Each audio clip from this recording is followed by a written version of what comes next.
prioridad namin ay yung Universal Social Pension bilang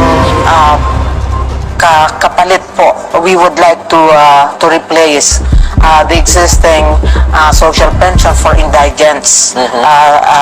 Kasi tingin namin mas masaserve ng husto ng panibagong panukalang batas yung general senior citizen population. So, pag sinabi pong universal, ma'am, lahat ng senior citizen, gusto nyo pong makatanggap ng social pension. At magkano naman po yung inyong inumungkahing amount?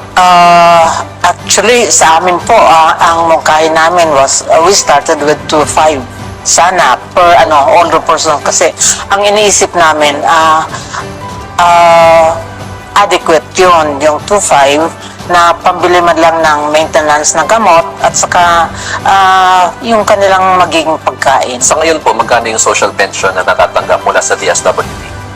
Para po sa indigents lamang po yan, Okay. ay it's 1,000 actually. Every month. It started with 500. Yes. Kami din po yung nag-propose niyan in 2007 na naaprubahan po in 2010. Napirmahan 2011. So we were at that time we were asking for 1,500 per indigent senior sana ang maibigay ng gobyerno. Pero they approved only 500. Sabi nila, Before, ngayon 1,000 na.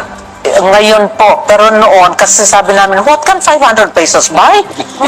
Sabi na, sa bicameral po yan, nung tinatanong kami na kung payag daw kaming bawasan. Sabi ko, by how much? Kasi we're asking for 1,500.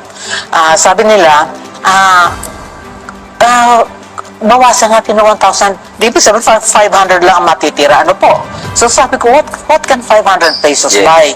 At that time, Jollibee di lalo na ngayon, ano po. Fortunately naman, starting last year, ay na-implement na-approve na yung additional na 500. But even that, tingin ko ay masyado pa rin inadequate given na laging nagtataas ang ating inflation, hindi naman bumababa eh. Ano po? Tama po. So ilan po ba ang senior citizens tinataya natin ngayon ang population na maaaring mabigyan nitong 2,500 po, no? Yung sinusulong ninyo. But even that, hindi po kami, kasi suggestion lang namin yan, na ang tingin namin na kailangan talaga ng senior citizens. But it will be up to Congress. Siyempre. DBM, syempre. So, fortunately for us, ang Congress po, in-approve nila sometime in May, yung universal social pension.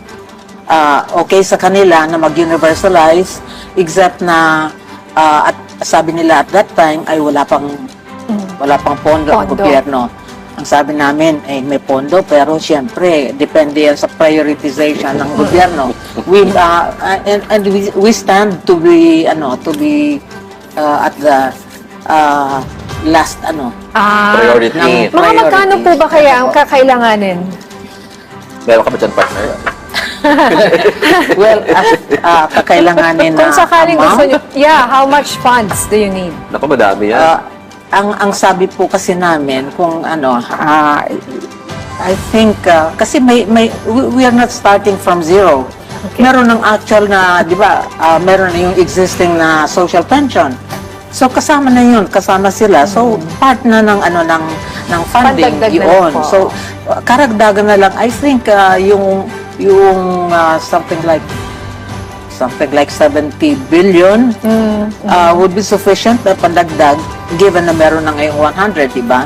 Yes. So 100 plus 70, that's sufficient.